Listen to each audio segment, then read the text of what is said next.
Thank you, everyone. We'd like to welcome you to this 2015 honor ceremony for the Department of History and Government, where we'll be honoring majors within the History and Government Department as well as our Honors Club inductees this year. I want to thank everyone for coming out and welcome some of our distinguished guests to offer greetings, beginning with President Burnham.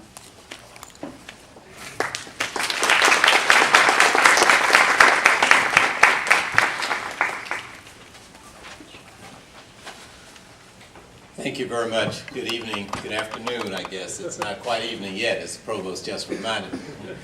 It's good to be here with you once again and to have the opportunity to congratulate those who will be honored today. I think it's probably appropriate for me first to acknowledge Dr. Miller and the faculty of the department, because it is his vision, you're carrying it out, that causes us every year at this time of the year to pause and to recognize academic achievement and academic excellence.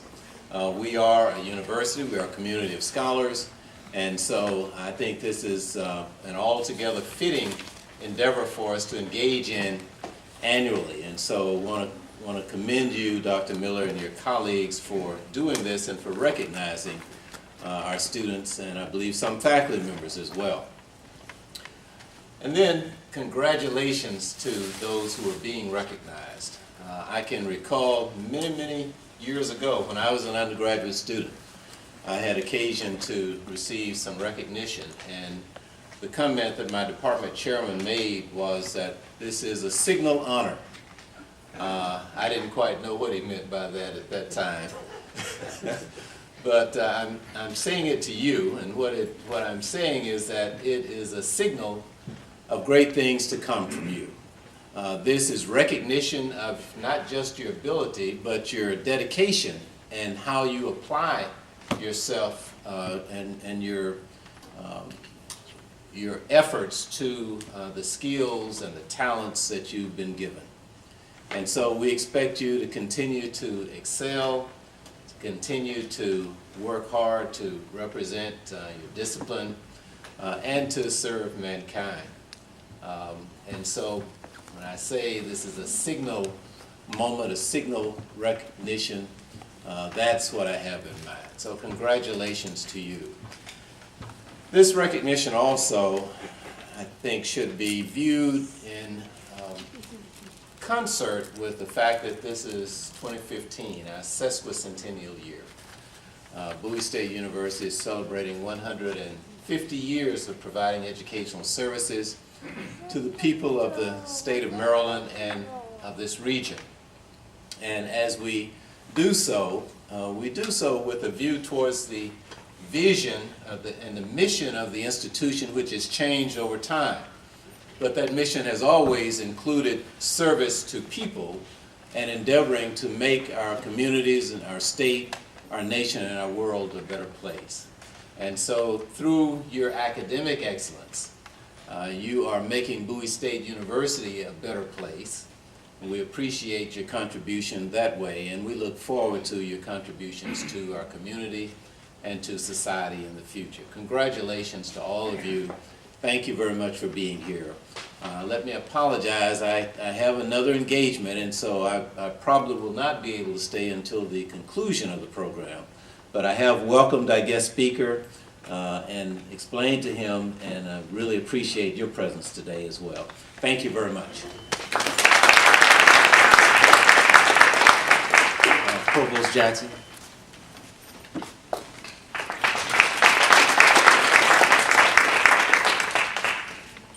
Good evening. Good evening. Today we had the extreme privilege of welcoming to our campus LaDoris Harris, who spoke to us at Research Day. And she, in her remarks, used a passage from Benjamin Mays that I heard repeated a few times when I was an undergraduate. And it sort of contextualizes what I want to say to you in terms of greetings this afternoon. May the work you perform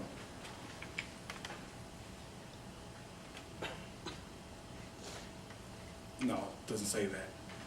may you perform so well that any person living, dead, or yet to be born can do it better. That's a pretty tall order. May you perform so well that no person living, dead, or yet to be born can do it better. As the Chief Academic Officer of this institution, I believe it's very important to highlight the scholastic and intellectual components of Bowie State University. All great institutions of higher learning are ultimately known by their alumni. Their legacy depends on their ability to produce graduates who go on to make notable achievements locally, nationally, and yes, internationally.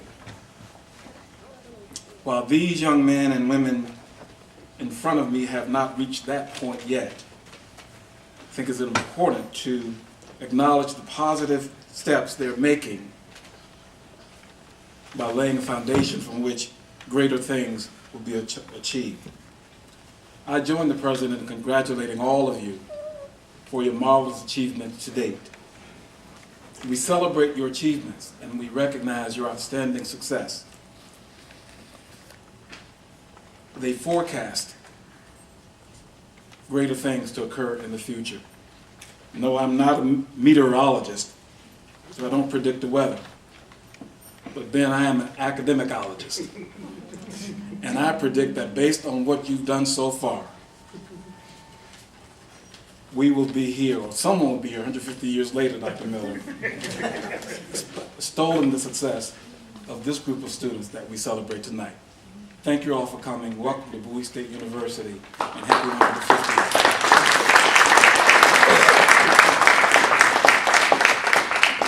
150th. Next, I'd like to welcome Dean Acquah.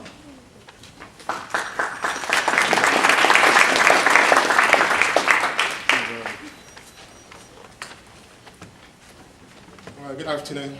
Good afternoon. Yeah, my remarks will just expand a little bit on what the provost and the president have said. Occasions like this are what really warms the cockles of our hearts as people who are in academia. To see our students perform, to see our students excel is more than money. I mean, when I meet a student of mine at the workplace who is excelling at the workplace, I feel very proud and I feel like $1 million. Even though I would like to have $1 million. But I'm so proud to always brag about students when I see them at the workplace or somewhere in the community. And the president just mentioned that he used a phrase. What did he say? He said, singular, what is it called? Signal honor. What I normally say is that when you excel, you are marked for excellence. You are tattooed for life. You cannot go back to where you used to be because you have been marked for life. And therefore, when I see you anywhere, when I see the faces anywhere on campus, I'm going to remind you, if you are not performing to that level of excellence, I'm going to draw your attention that you have been marked for excellence, and you have at every occasion to comport yourself as somebody who has that kind of acclaim as being excellent. And let your excellence rub off on your colleagues who are not performing up to par. Be a mentor to your colleagues. Be an example to others. And the Department of History is known for being excellent. If you look in the brochure, you will identify about how many, 1, 2, 3, 4, 5, 6 of the awards that were given out at the recently conducted College of Arts and Sciences Celebration of Excellence were all honorees from the Department of History. And I think this is about the only department in my college that holds something very, well, I won't say, I think English does a similar thing as well. Okay, I'm sorry. Yeah, but I mean, a few departments, in addition to what we do as the college, hold something very special for honoring student achievement. So again, like I said, I mean, we are so very proud. The president, the provost, and I are always very pleased to come to these kinds of functions. And I know the parents are also exceptionally proud of their student, I mean, of their children and their wards who are going to be receiving all this honor. So I congratulate you, Dr. Miller, and your faculty and the staff as well for the excellent things that you do to promote academic achievement here at Bowie State. Thank you very much. Yes.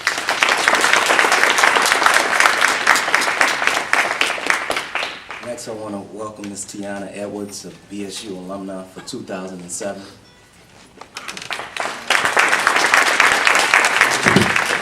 To the Bowie State University President, Dr. Burnham, Provost Weldon Johnson, Dean Jackson, Dean Aqua, and our Chairman, Sammy Miller, welcome.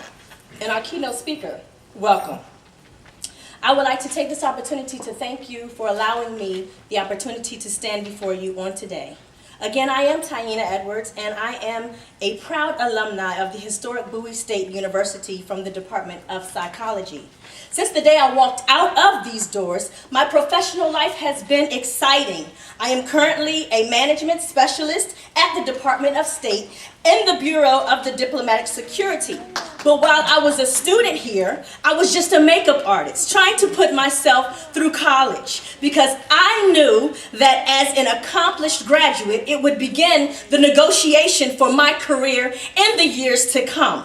But like most in my beginning, I was unsure of what the government could offer me or if it was even my fit. But after marching for DC statehood to volunteering for the Congressional Black Caucus, my contribution to the U.S. government, as well as working with foreign service agents, diplomats, ambassadors, has been rewarding both professionally and personally.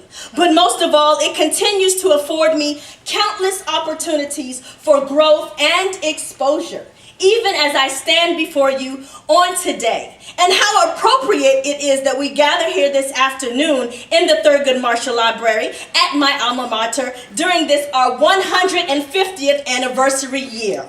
To the honorees, those with a 3.75 GPA, those who understand the need and are committed to service in your community, all those names who will be called this afternoon, congratulations to you on this day, and never underestimate your own strength. You were born for a purpose and are blessed with the power to achieve it. So I extend to you a convivial greeting, and from the Bowie State University Bulldog to another, congratulations.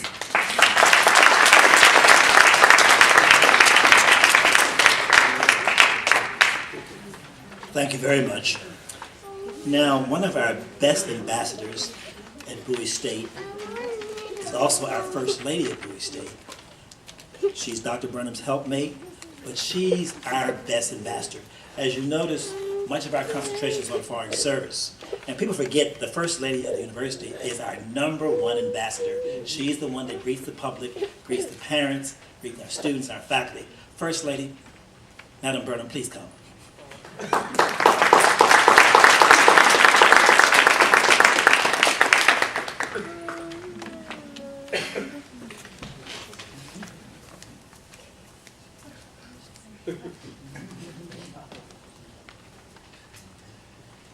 Good afternoon. Such a gracious and warm introduction. Thank you, Dr. Miller. I'm going to let Gloria know she's done well with you.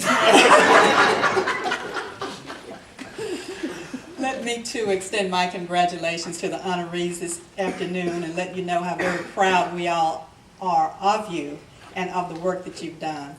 This is for the faculty, for the students, and for the parents. Thank you all for the work that you've done and for sending your students to Bowie State University. We are celebrating, as they said, 150 years of excellence in education and of delivering on the promise of opportunity. And we are so proud of the work that you've done, and you've established yourself as scholars, and we know that you will be here to continue the Bowie Empire, as our Founders Day speaker called it, for the next generation to come. Congratulations and have a wonderful afternoon.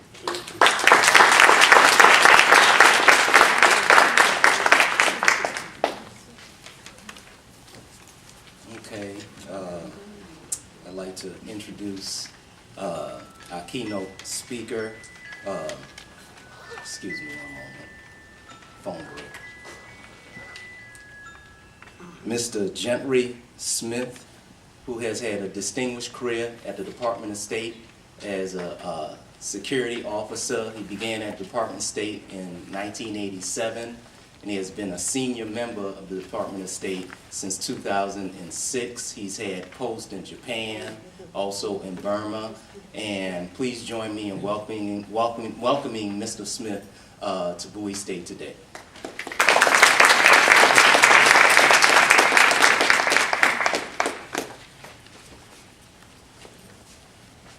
Thank you a lot. I appreciate that introduction. And the fact that Dr. Miller didn't do the introduction just cut down on about 20 minutes of my speech. Because he had warned me about some of the things that he was going to say in the introduction. And so I had some retorts ready to come back at you. But since you put it on somebody else, then I can be kind. But I do want to say thank you. It is a great honor and a privilege to be here at Bowie State here today. And I will refer to Dr. Miller as Dr. Miller for the entire time here, because this is I am on your yard, and I appreciate that. There is a special relationship, whether you know it or not, between the U.S. Department of State and Bowie State University.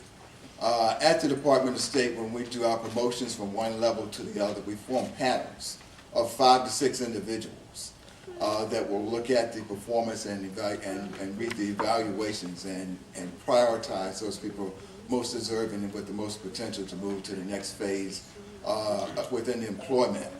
One member of that panel is always a member from the outside, not a government employee, but a public member, as we call them, someone who has no affiliation with the department, an outside member. Bowie State has a reputation over the years of providing some excellent staff and personnel to assist us in this process of being a public member. I've gotten to know many members of your faculty over the years who've served from the different schools on our promotion panels. And I've always appreciated the insight that the panelists have provided, and also the relationship that we have. There's a special and unique relationship with Bowie State. And I'm glad to finally have the opportunity to come out to this university, because I've actually been trying to get here for several years, and it just worked out this time that my schedule and the schedule of the school had actually both meshed at the same time. Also, I want to recognize one of your alum who works with me as my colleague, Taina, who came up and gave that great sermon and got us all fired up. But I just wanted you all to see that we take the contribution of Bowie personally, and thank you for giving us such a wonderful person to be a member of our organization and our staff within diplomatic security as well. One of the reasons I went into public services is also a byproduct of wanting to go along. I had an uncle that attended Bowie State both as an undergrad and as a graduate, and for his graduate degree. And he went on to work with DC Public Government for many years. And he provided inspiration to me both indirectly and directly for the line of work that I chose to participate in as I went on in life. Indirectly by setting a good example of what it meant to be a good public servant, and directly by providing a roof over my head when I first came to DC for training, and I stayed at my aunt and uncle's house for the first 6 months while I got adjusted here and learned my job at the Department of State. So Bowie State has definitely made a contribution for me, and for that I'm appreciative too. But I know that we're here tonight this afternoon to recognize the honorees who are here to be recognized for your achievements and for what you've accomplished thus far in your career. I'd like to say that it's very appropriate and proper that we do so, and I'm glad that we're here and we're taking this opportunity to recognize you for what it is that you have achieved. because, you know, I know that you will hear it, you probably heard it before, you will hear it many more times as you go through your career, but you are the leaders of tomorrow. You are the future. And here's a little tip for you. Your future is bright. There's still a lot of stuff to be accomplished. There's still great things to be done by this country, for this country, and for the world on a global perspective. And you're the ones that are going to be doing that. You're the ones that all of us have built to give to you. And so it's yours. You're getting ready to step out to that, and I congratulate you for it. Your challenge is to prepare yourself for that. Preparation is the number one thing that you have to be focused on and that you have to consider for yourself as you go forward. And, you know, I know that most of you have plans and have it all laid out. You probably already got it mapped out in your mind as to how things are going to go and how your future is going to unfold. I'm here to tell you that stick, you know, that's a good idea. Stick to that plan. Everyone's got to have something. But when those little things come along in the road that may deviate you from that course that you had, don't be upset by that. Don't be challenged by that. Absorb it. Let that become a part of you and continue to move on, because that will happen. Because none of us really know how the road is going to unwind. You know, for me, I was in the same place. I thought I had it all figured out. I thought I knew exactly how things were going to go, but they didn't go that way. I came from a small town, well, it's not even really a town. I came from a small community in Halifax County, North Carolina, called White Hill. And White Hill was between Weldon, which was supposed to be like the business area, and Halifax, which was supposed to be like the county seat. And doing a little research as I was like trying to figure out a little bit of history on where it is that I came from, I looked back and found some interesting statistics. According to the census of 2010, Halifax County had 54,000 people in the entire county. Now, for most major football stadiums, that's not even going to fill a football stadium. But even more surprisingly, when I looked at that, I realized I discovered that it was also a 53% African American population within that county. Now, that was a surprise to me because none of the leadership would have reflected that, and the participation from the patrons in that county would not have reflected that either. But that was okay. What that growth and what that experience gave me for growing up in that county was a desire to grow beyond what Halifax County and its borders had to offer me. Now, having said that, there was no negative connotation there. I was nurtured in the area that I grew up in. There were lots of positive influences. But those positive influences let me know that, yes, it was okay to grow to be bigger than what it was that that place had to offer me. So with that, I went off to begin my engineering studies at North Carolina State University. Set on becoming an electrical engineer. My goal in life was to make $55,000 and have a killer stereo system. That was it. Beyond that, who knew what life had to offer?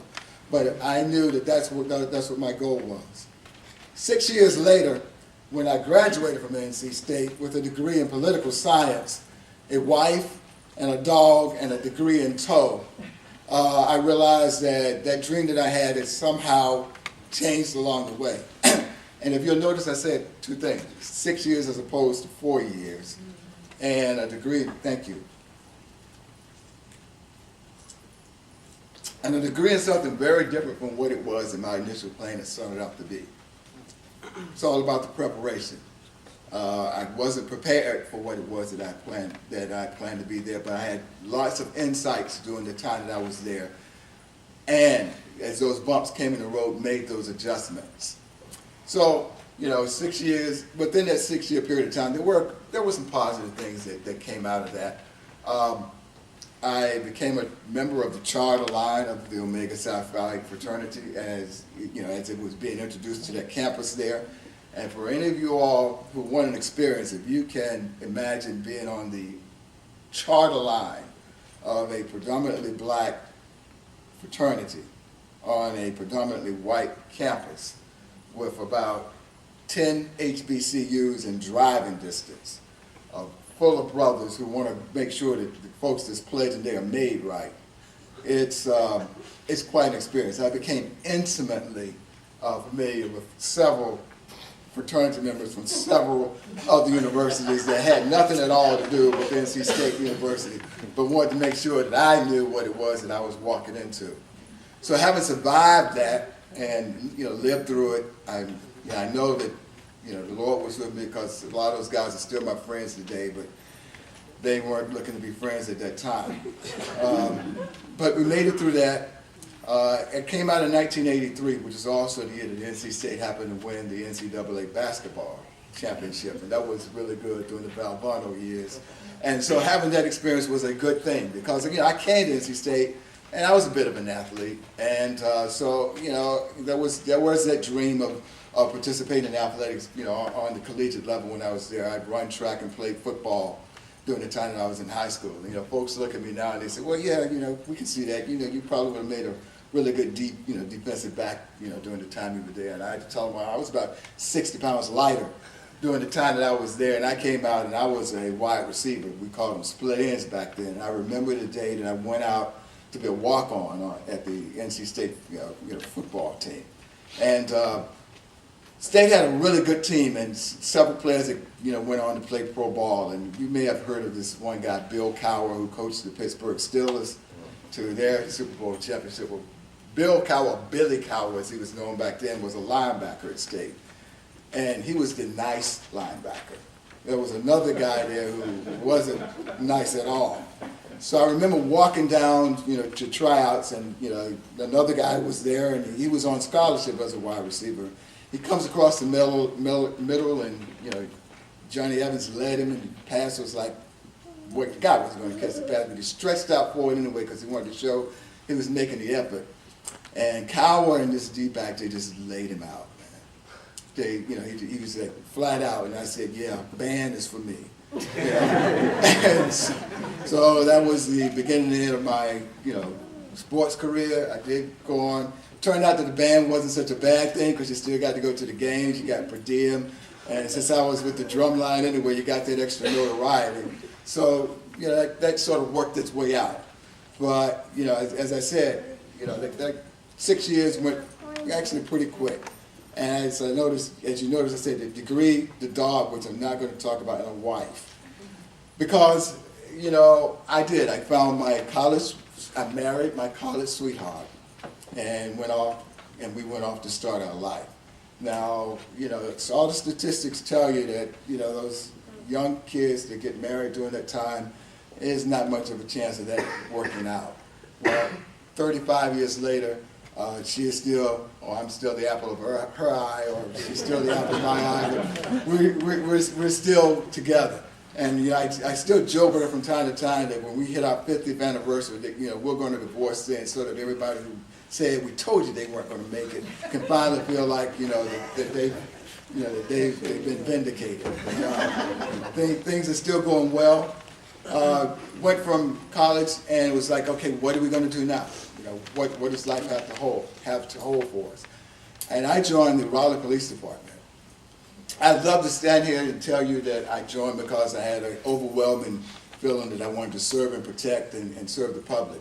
No, the truth of the matter is they were paying better than anybody else was around there, and that was one of the best jobs going. I had friends that were coming out of college and they were getting hired, and I'd find out what the starting salary was. My thought was, I didn't spend 6 years here to go out and make that, when Raleigh was paying thousands more than they were making. So I joined the police department. Turned out I was pretty good at it. I enjoyed the work and enjoyed the camaraderie and learned a lot of stuff there as a police officer. But coming home on a Friday night and you blooded from like head to belt, and you got the look in your wife's eyes, and you're elated, and you can't figure out why she's looking at you like that. And you think, oh yeah, this isn't my blood, baby. This happened because of something else that we were involved in. But it was enough to let me know that maybe you need to find something else to do. Maybe we need to find a different type of lifestyle. And it just so happened that one of the things that had actually appealed to me when I was in college was an article that we had read, my wife and I, from Ebony Magazine about life in the Foreign Service and diplomats. And as things would have it, from the preparation that we've gone through to this time, the Department of State's Diplomatic Security Service was just being formed. And they were looking for new hirees.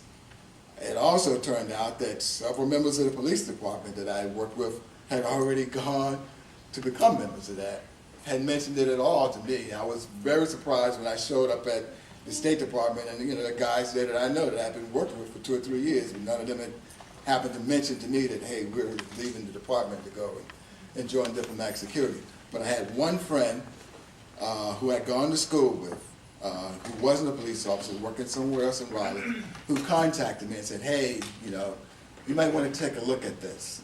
And as it turned out, with my law enforcement experience and my degree in political science with an interest in international affairs, the two married up perfectly. It was like the job was made for me. So off we go.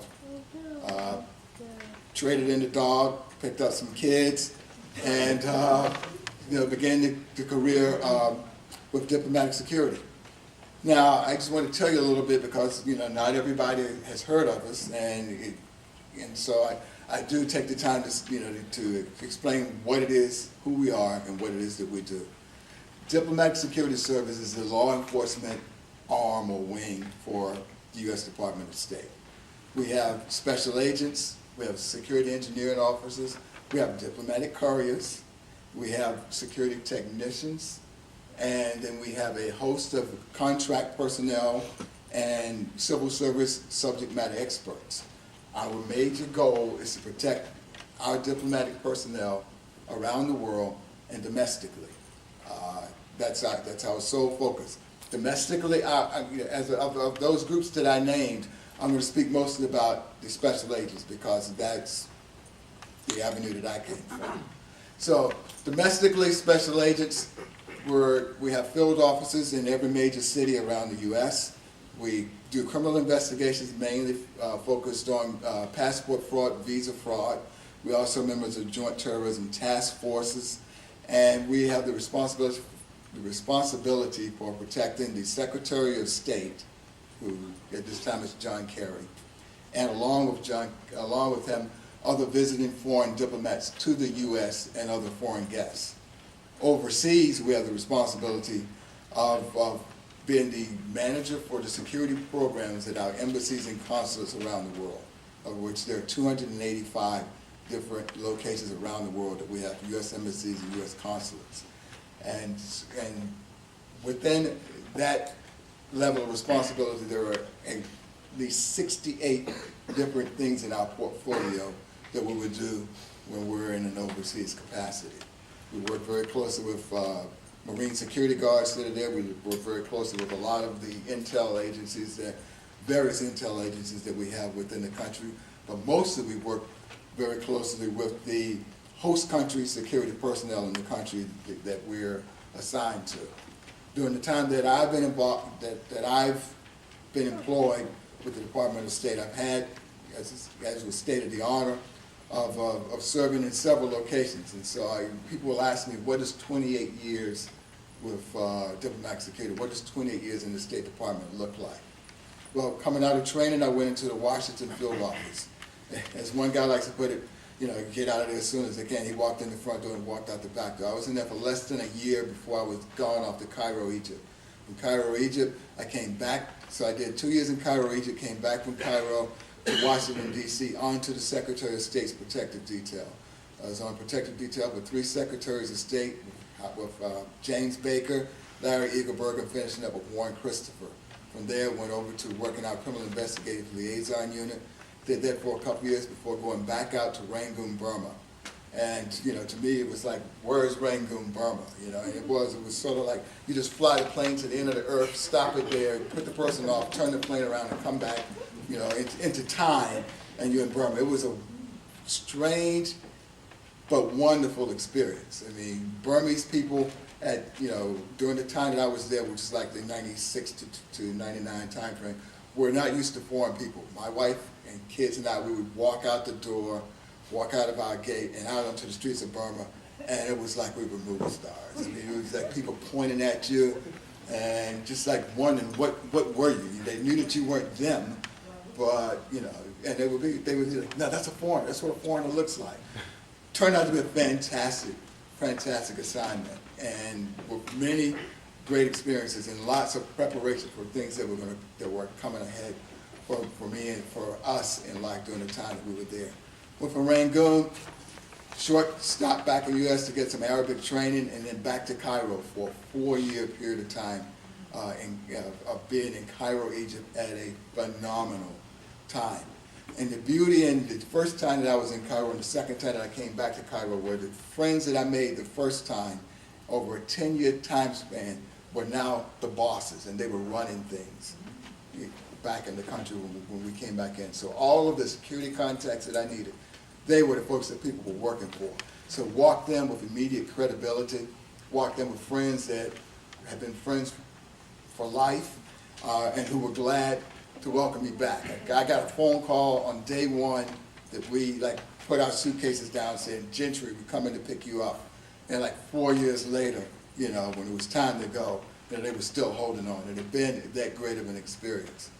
From Cairo, we went off to Tokyo, different world from totally different world from Egypt, but we made the adjustment. Had another great experience there, and then back to DC. Came back to DC, took over as the Director of Physical Security Programs for a short period of time, and then moved into a position as Deputy Assistant Secretary for Countermeasures, which I was in until very recently.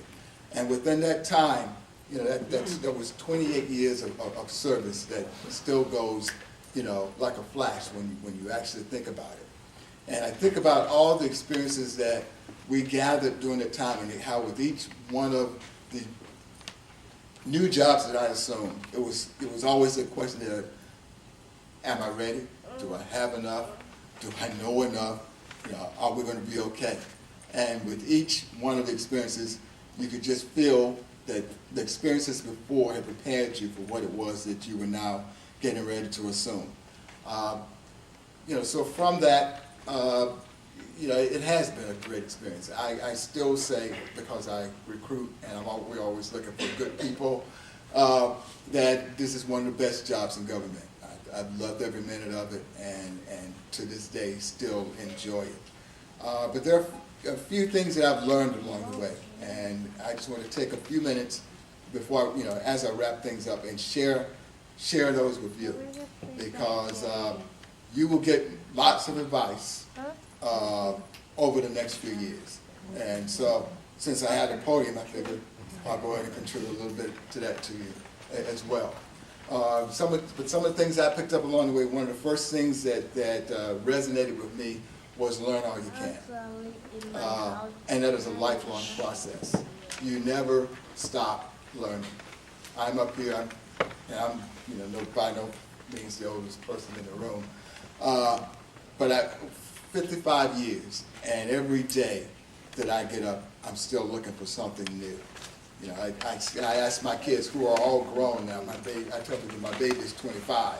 You know, but when they know that when I call them or when I'm talking to them, one of the first questions that I'm asking them is, so what are you reading? You know, what's going on? You know, they've all graduated as well. It's not done. Now, I realize that some of you have been working real hard, and the last thing you want to think about right now is getting back into something in which you have to learn. So you take your time, exhale, relax, and you know, take that break, but make it a short break, because learning is what drives you. You know, as I tell people, the day that you stop learning, it means the day that you begin to atrophy. And so, to me, that's critical. Continue to learn. I love this one. Listen more than you speak. Yeah. Now, you will have to be the judge of what the proportion is of listening to speaking. You know, someone told me a long time ago there was a reason that God gave you 2 ears and 1 mouth, and that's so you can listen twice as much as you talk. And you know, I don't know if that's actually the right proportion, but I do know that if you're listening to what other people are saying, and you're listening to what's going on around you, or listening to whatever it is that you're engaged in, the more you listen, the more it helps you to formulate whatever it is that you're going to have to come out. So for that reason, I think it is important to listen more when you speak. But when you speak, speak from a position of knowledge and experience. You know, make what it is that you have to say, make your contribution something that matters. And maybe that's another reason to gather more before you actually begin to spit it back out. Because, you know, you want to be able to make what it is that you're going to have to present to people something of substance.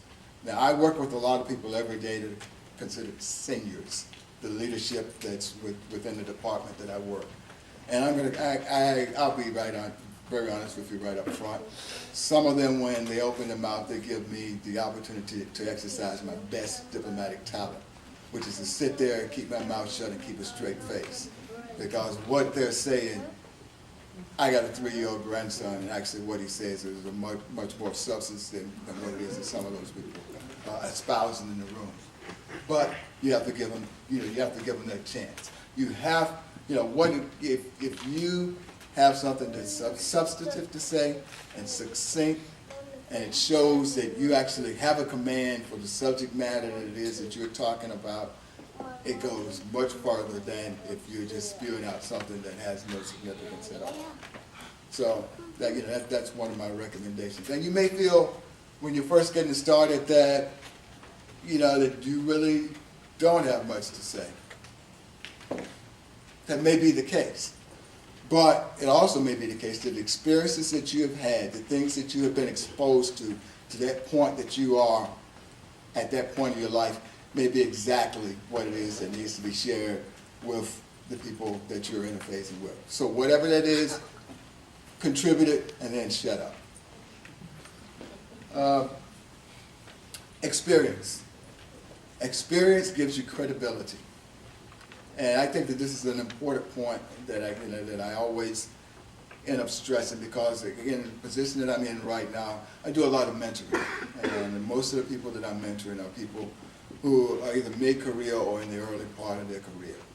And to a person, the thing that impresses me the most is what it is, their level of knowledge, their ability to articulate.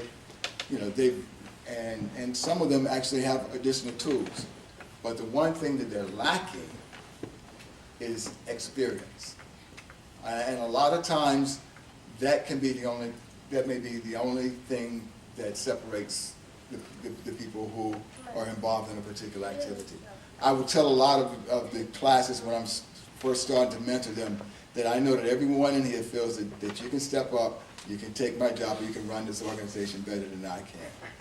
And while that may be true, there's something to be said for what it is that you know from just the academic or book knowledge and what it is that you know from life's lessons. And a lot of times when you can put the two together, of life's lessons and how it is that you're supposed to be behaving, when you can put those two things together and you can speak from authority on both of those situations, you come away with a much better product. Because a lot of times if you're sitting there and you're talking with a peer, somebody that's been on as long as you have, or maybe even longer, and you're saying, well, what you need to do is blah, blah, blah, blah, and you haven't lived any of it, you're just talking because you know that that's what the manual says, it doesn't have that credibility.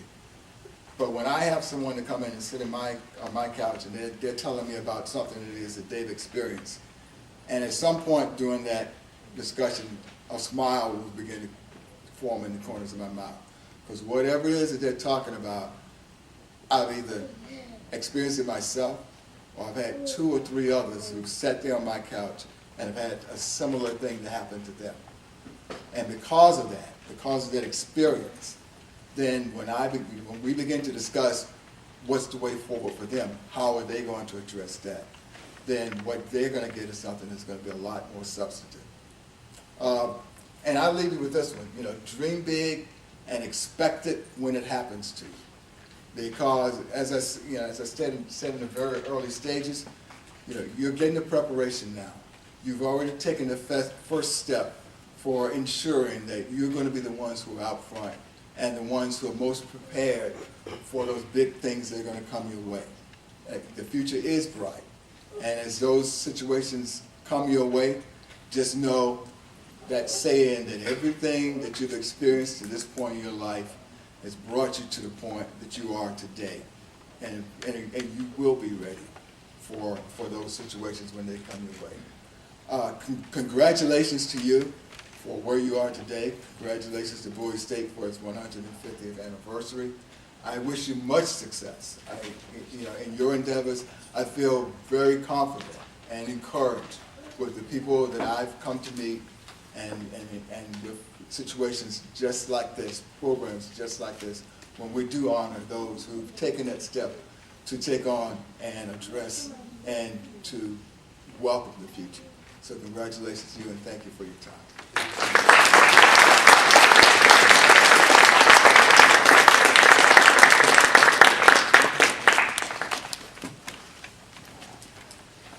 Okay, we'll get to the best part of the program, the honorees. Okay, 1 second. Dr. Noah.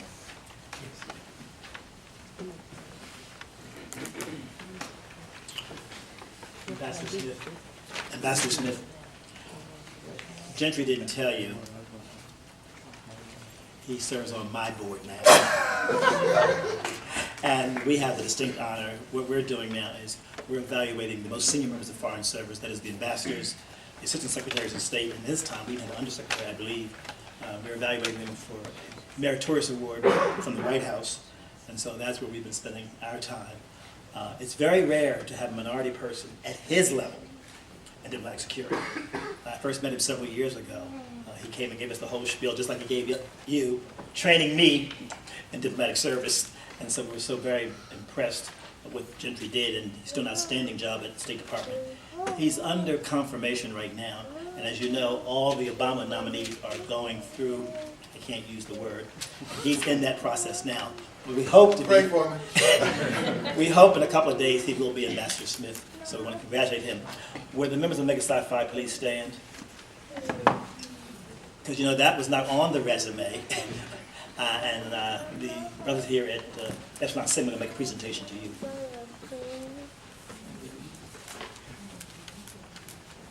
Omegas, keep standing. How you doing, brother? On behalf of the Epsilon City chapter of Omega Psi Phi Fraternity Incorporated, we wanted to thank you for coming out to our campus today and participating in this event. And also, we would like to award you with just a little bit of Bowie paraphernalia. Thank you. Appreciate that.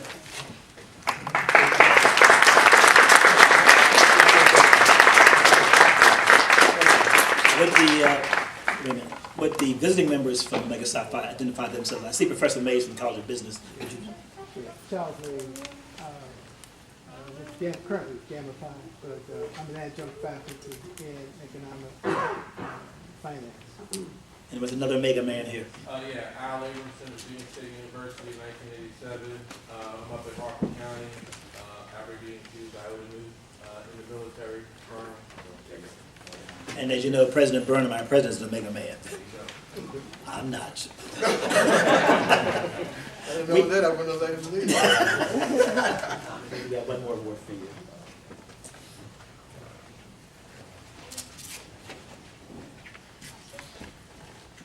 I'm going to ask Provost Jackson and Dean Aqua to join me in the presentation to Ambassador Smith.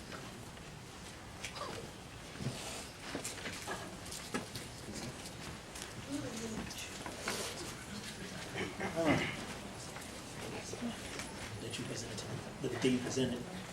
We just want to thank him for coming and volunteering and sharing experience. And I do hope the students, before you leave, talk to Ambassador Smith about joining the Foreign Service. It's a very, very wonderful experience, and I think you might think of another career path other than something you might have in mind. And in Foreign Service, we take from all disciplines. You don't have to be from history and government. Did he take a picture already? Okay. Thank you so much. I would like all the parents and family to please stand. Of our honorees, please. We want to acknowledge all the parents and the families. Thank you. Let's give them a round of applause.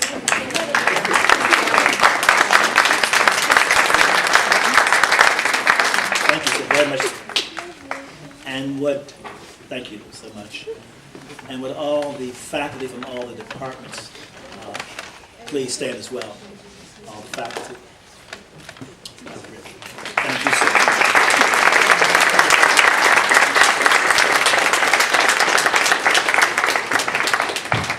Dr. Robinson, where did you go? Oh, it's all yours. Okay, we'll move on to the honorees, and just a piece of information my colleague passed on to me. We have 106 major and minors in the department, 42 history majors, and 53 government majors. I like to emphasize the government because sometimes on campus people just refer to us as the history department, and I have to emphasize as a political scientist that is history and government. So with that being said, with the honorees, when I call your name, please come up to the front. Alfred Aberson.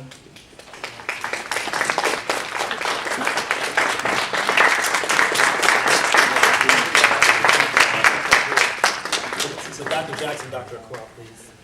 Sophia Barden. Also, Sophia has a perfect 4.0 GPA. Ramsey Brock Smith.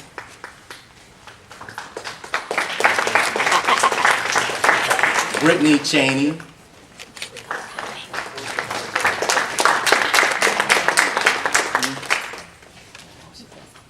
Missed this off. I went out of order, excuse me. Emmanuel Ora.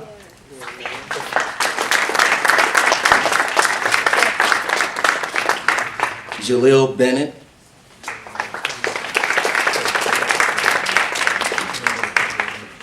Stephen Cariotti, who also has a 4.0 GPA average.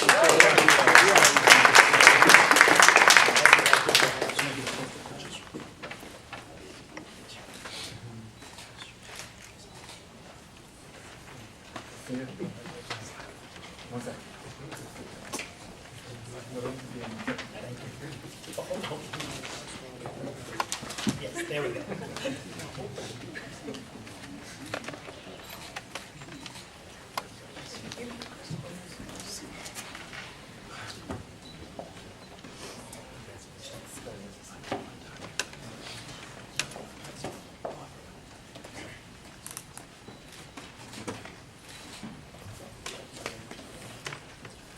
Ramsey Brock Smith. See you.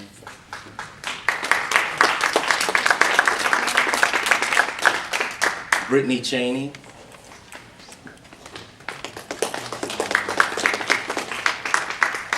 Lauren Christ.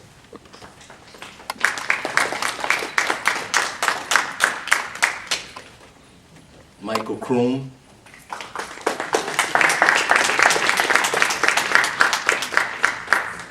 Michael D'Amico, Jr.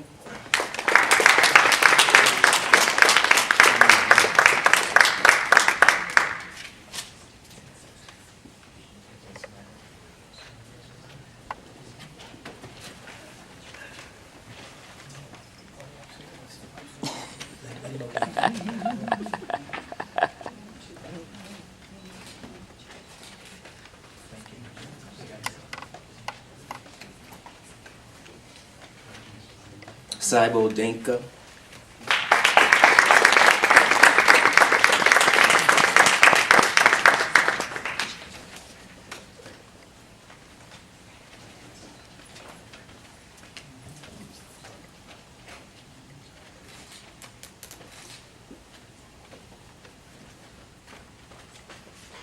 Alexander Ellis.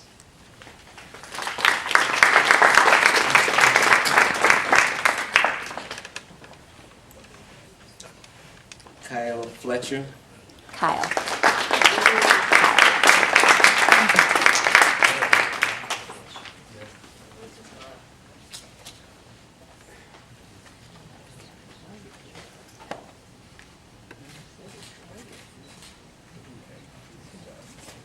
Gregory Foster.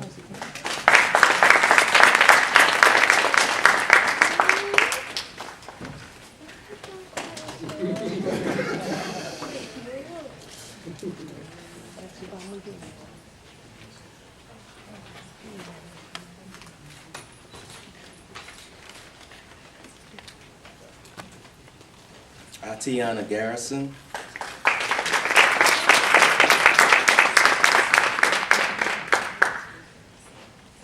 Jean Gilberto. Better bow. Better bow. Dashia Golf or Golf.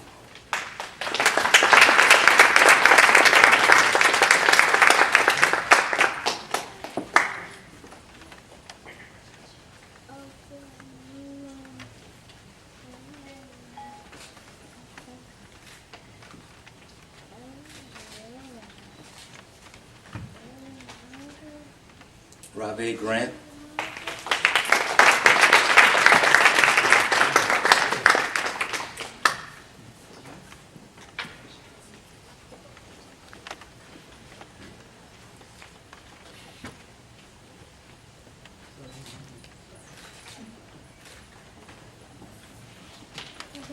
Tanisha Hamilton.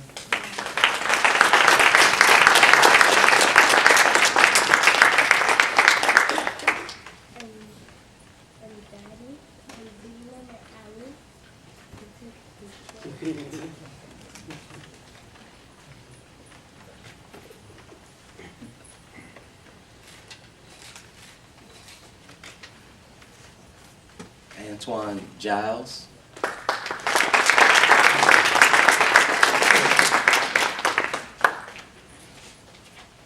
China Johnson.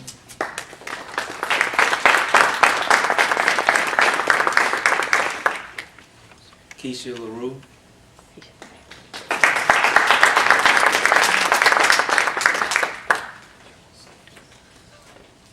Nicole Lomax.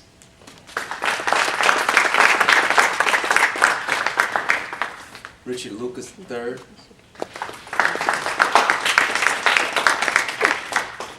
Nicholas Merriman.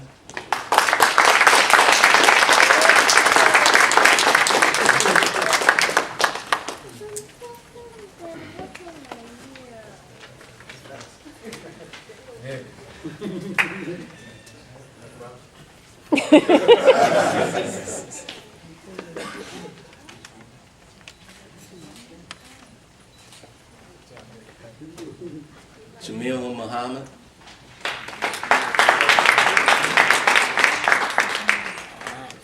Justin Nestor.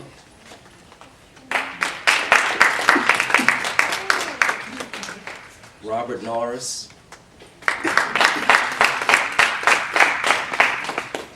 Julian Herrera.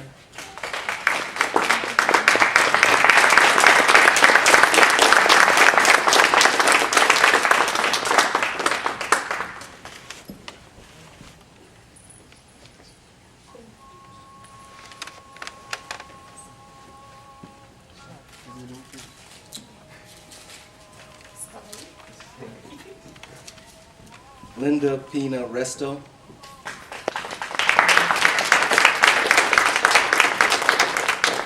Brandy Thomas.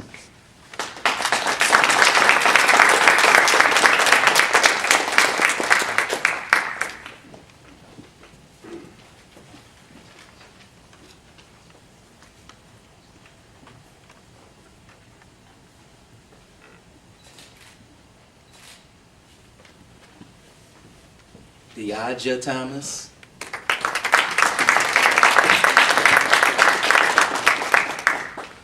Whitney Troop.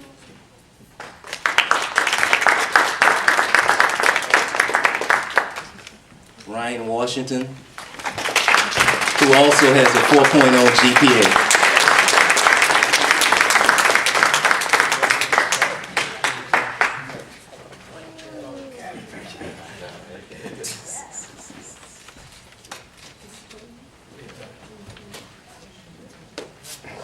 Now I would like to call up Drs. Lewis and Dr. Brown for the honor ceremony. Dr. Ra. Dr. Ra for the honor ceremony inductees.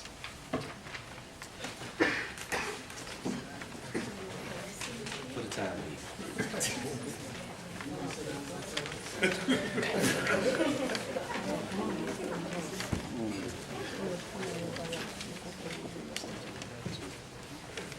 Good evening. Good evening.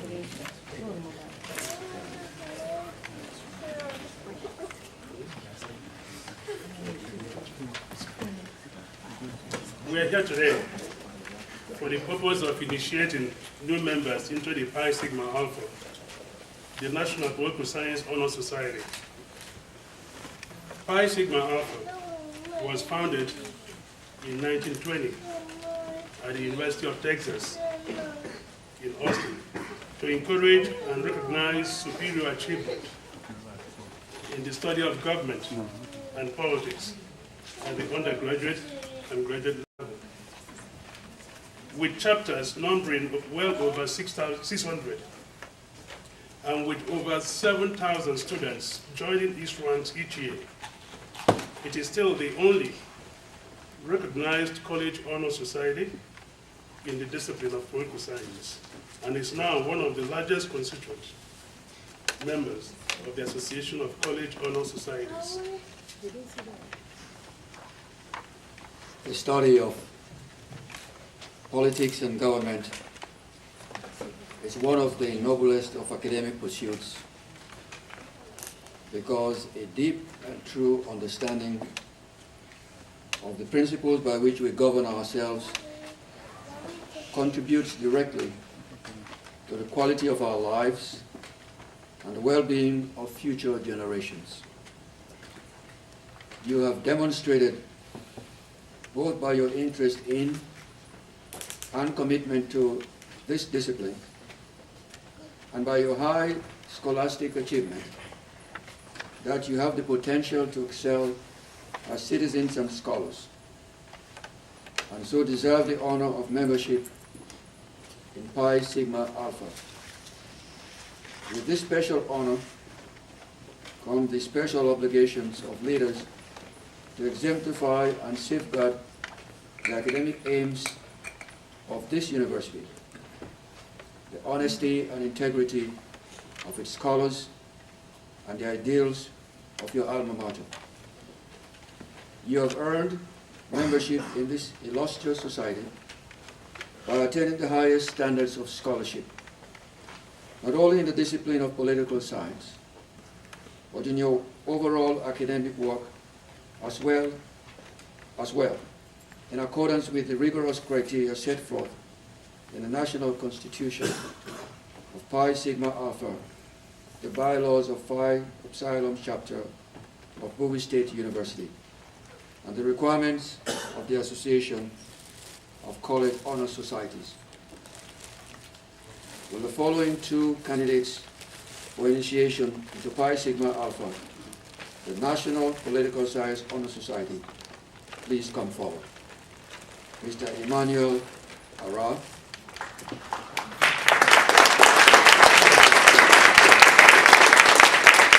Ms. Rabbi Grant.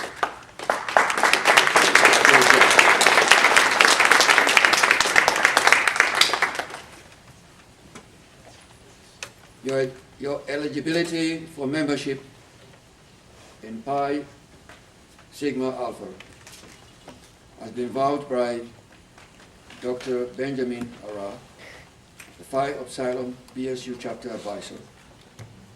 And so you all are duly invited to lifetime membership in both the National Organization of Pi Sigma Alpha and this Phi Upsilon chapter at Bowie State University. By accepting this honor, you signify your acceptance of and commitment to the ideals of high scholarship, integrity, and citizenship embodied in the goals of this institution and of Pi Sigma Alpha.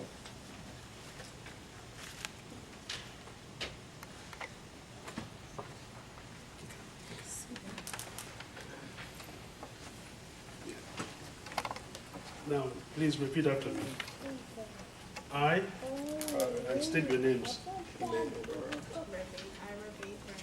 do solemnly swear that I will support the bylaws of the Pi Sigma Alpha and will faithfully and impartially discharge the duties and responsibilities pertaining to my membership in this National Honors Society. Congratulations.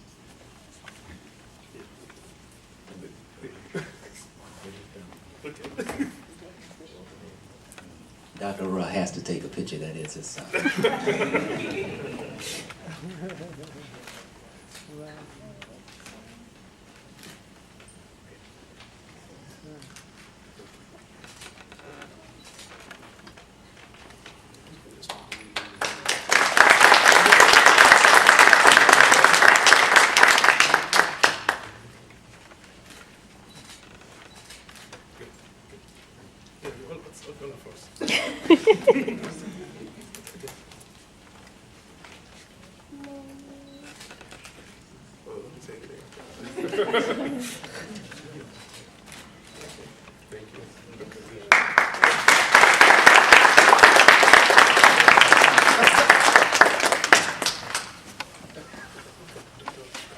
Dr. Brown Dr. Figno. and Dr. Figno for the Phi Alpha Theta inductees.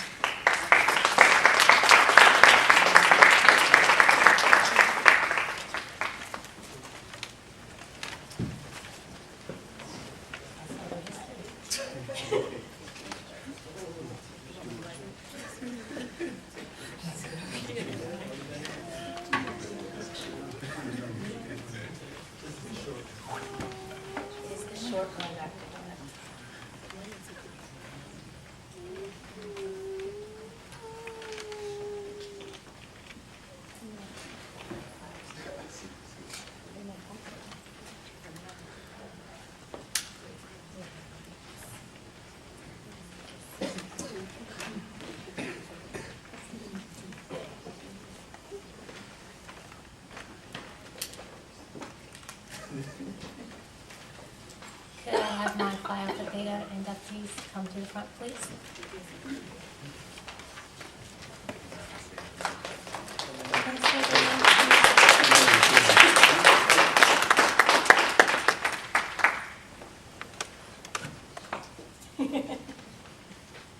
Okay, today we have Kyle Fletcher, Stephen Cariotti, and Usman Suleiman. On behalf of the Sigma Lambda chapter of Phi Alpha Theta, I welcome you to the initiation of our new members. Phi Alpha Theta is a national honor society in history. It was organized at the University of Arkansas in 1921, and since then it has grown to more than 820 chapters. The membership in Phi Alpha Theta is composed of students and faculty who have been elected to membership on the basis of excellence in the study and writing of history. It is highly democratic, however, in that any student of history that may become a member simply by maintaining a high standard of work in his or her studies. In addition, all the members participate in the work and the direction of the society.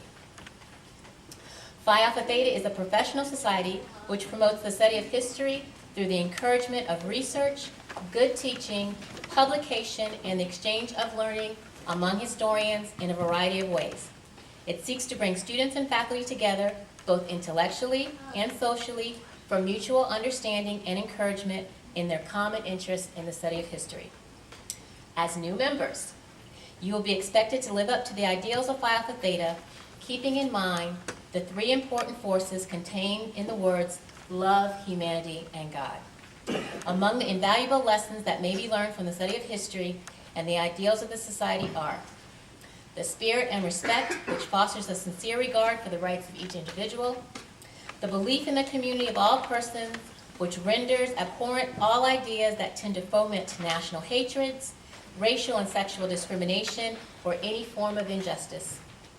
The need for historians to search for truth and to accept the responsibility for making decisions in terms of their meaning for others as well as for themselves. Do you accept the challenge of striving to live up to these ideals of Phi Alpha Theta? Yes, ma'am. Thank you. Well, Dr. Figno and I are pleased to welcome you as newly initiated members of the Sigma Lambda chapter of Phi Alpha Theta History Honor Society.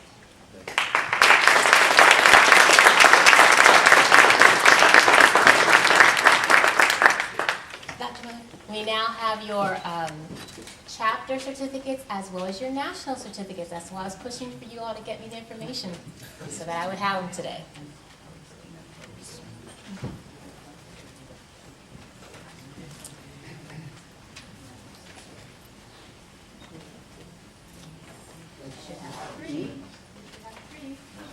Okay.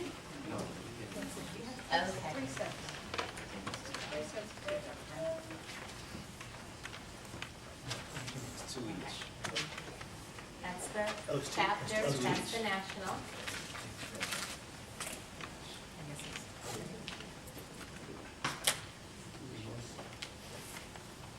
Chapter national. And you're not a graduating senior, junior, right? You graduate in December? Oh, okay, well, who said I brought 3. Okay, so we have 2 December graduates and 1 May graduate.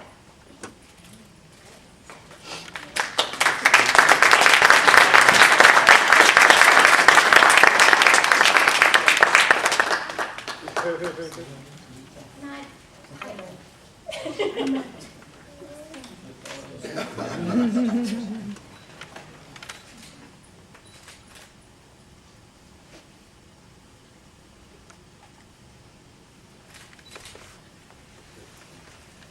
Can I join you guys? I'm my son, Usman. Sure. So proud of him. Oh, and Usman, Sophia, could you come here for a second, please? Sophia presented at our regional conference. She wrote the paper, and Usman presented it for her, and they did a wonderful job in their collaboration. So.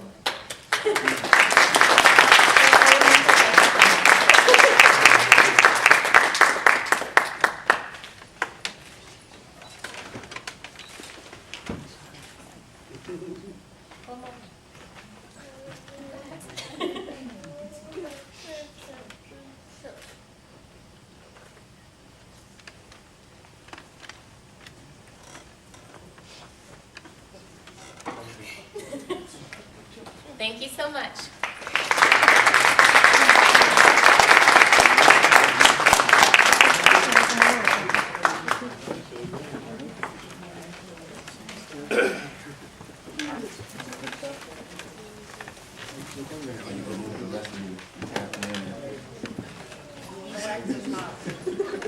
Okay then.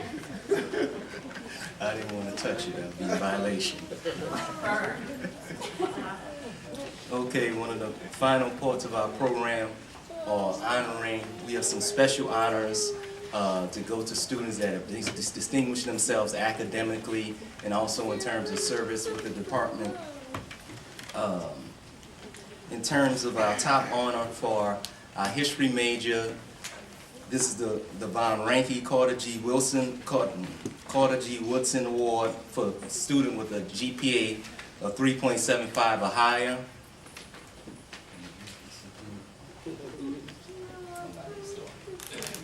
In this particular award, the student cannot have any C's. They have to have a 3.75 overall average, and they must have all A's and B's in the major. There have been years which we have not given the award. So when the student gets this is our highest award. And the winner this year is has a 4.0 average, but no B's. Stephen Karate.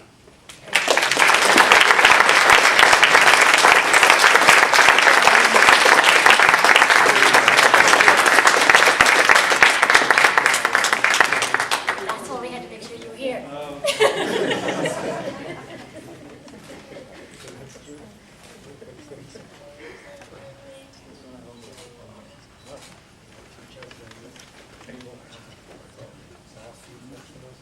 They all say. And the award in government has the same distinction. The student may not have any C grades. And this student has a 3.8. And her grandfather is a former president of Tanzania, Julia Nyerere.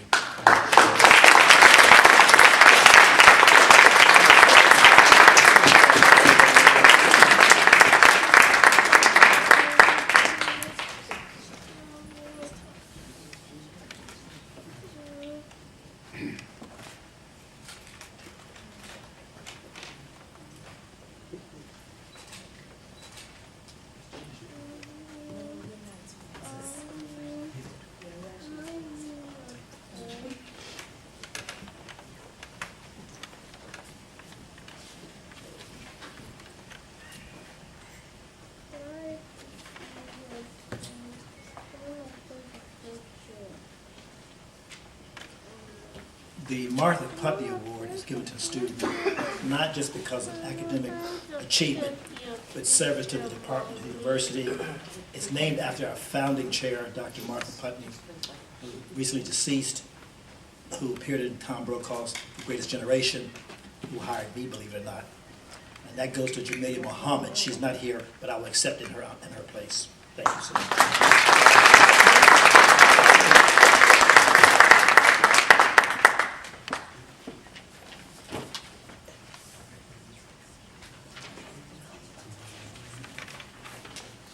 As Dina Kwa said the other day, we had some awards from the college overall, and they select one student out of the department to represent the College of Arts and Science Scholar for History and Government, and again, that was Stephen Karate.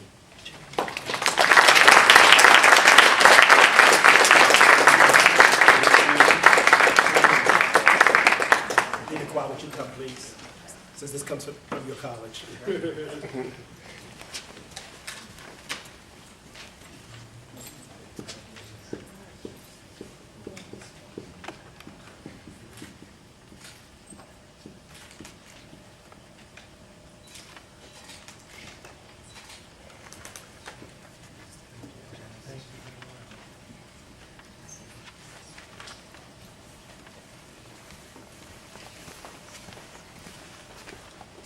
Then there's a Departmental Scholar Award we also give for outstanding achievement, and the winner again was Julia Nayeri.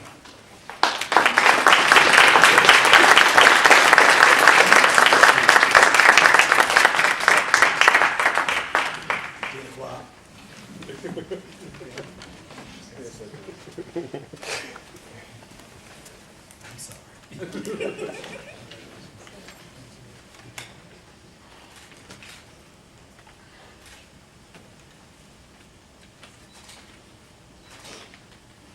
Thank you so much.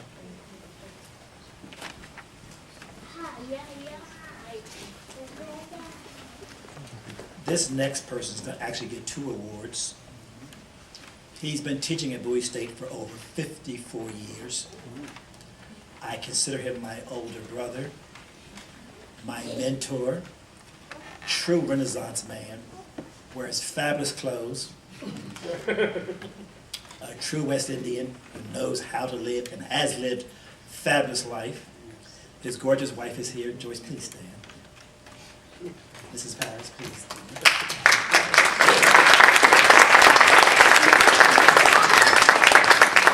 She doesn't want to be put on the spot without putting her on the spot. And he's been just such a wonderful teacher. He's retiring this year after 54 years of service. And we love him, not we like him. We love Dr. Paris. And he's just been a wonderful mentor to our students. So he's receiving both Lifetime Achievement Award and show you how you never stop learning, as Ambassador Smith said. His book just came out on steel bands. And so we're so proud of the publication, and he got a book award for this. So Dina Kwa, I need you again, and Provost Jackson, for this outstanding scholar, teacher, professor, brother, father, husband, Dr. Ralph Paris.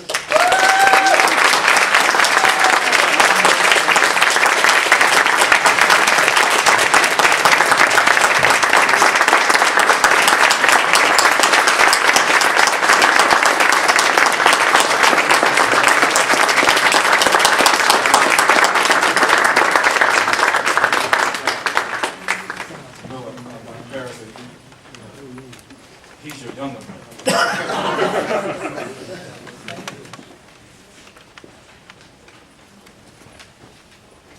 I'm gonna hold the other.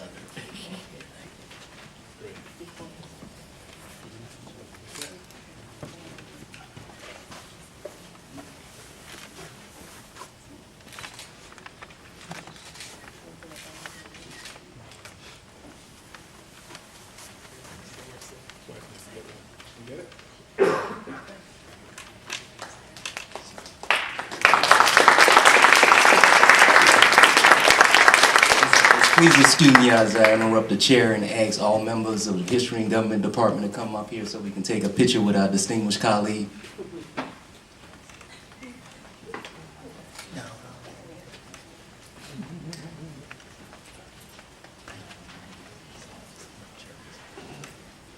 you want us to stand?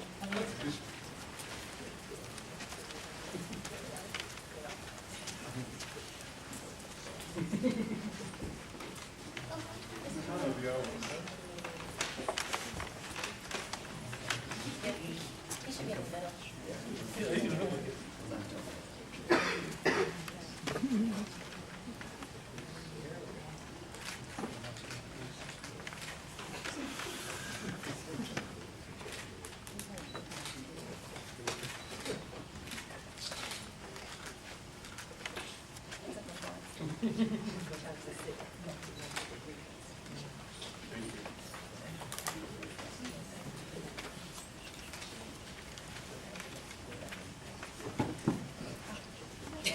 For the university community, we'll be honoring Dr. Paris in a special retirement luncheon on May 18th at 1 o'clock. So we'll send a formal announcement out later, but he will be honored on May 18th.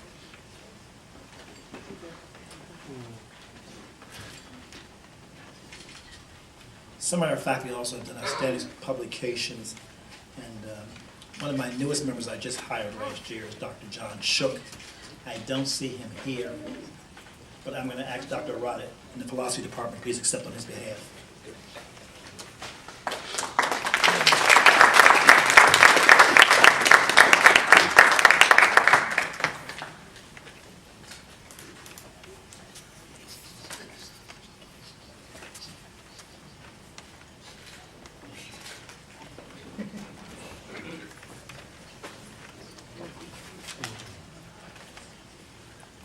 Every now and then, I get the opportunity to hire a young faculty member who just blows me away with their prolific publications and research. And one such person is Dr. Karen Cook-Bell, who received our Image Award.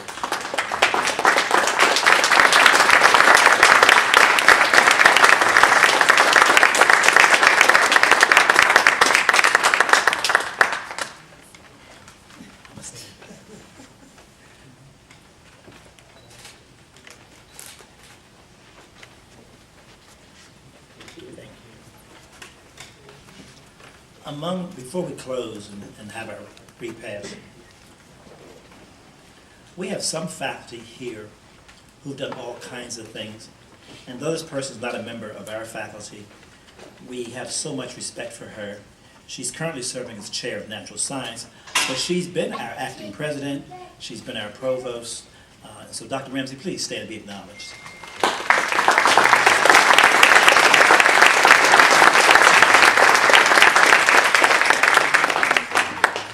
But if we had time, she's also a singer.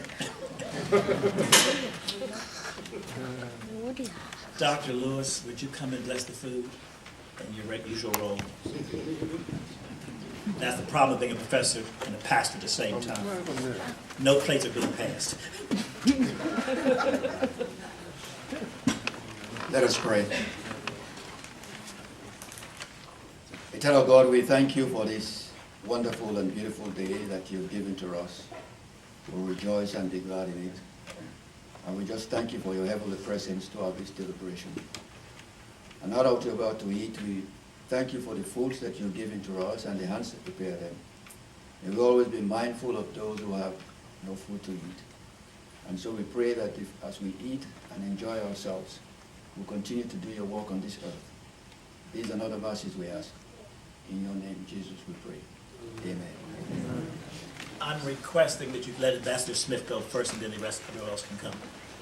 Where's Ms. Carrico? She's still take Ambassador Smith down. Yes. Thank you so very. Oh, thank you so very much.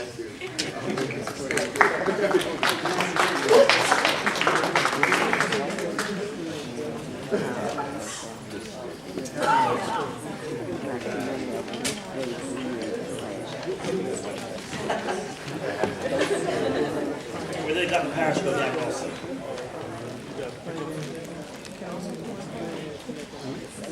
Oh, please forgive me. I'm sorry. I have one more award to give out. My administrative assistant and my student worker, Ms. Carrico, would you come up, please? We take care of you as well.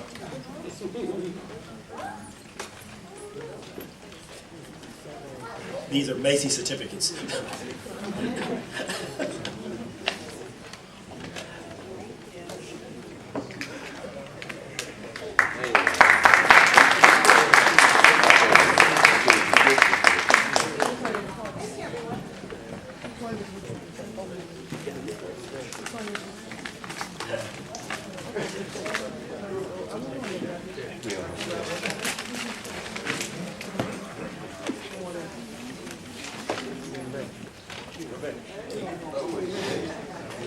Everyone, please go. Please help yourself, everyone.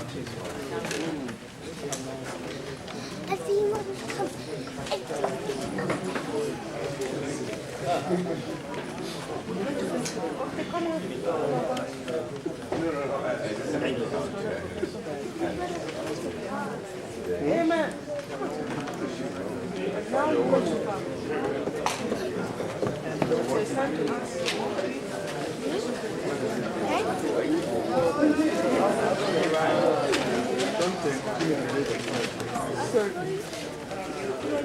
Certain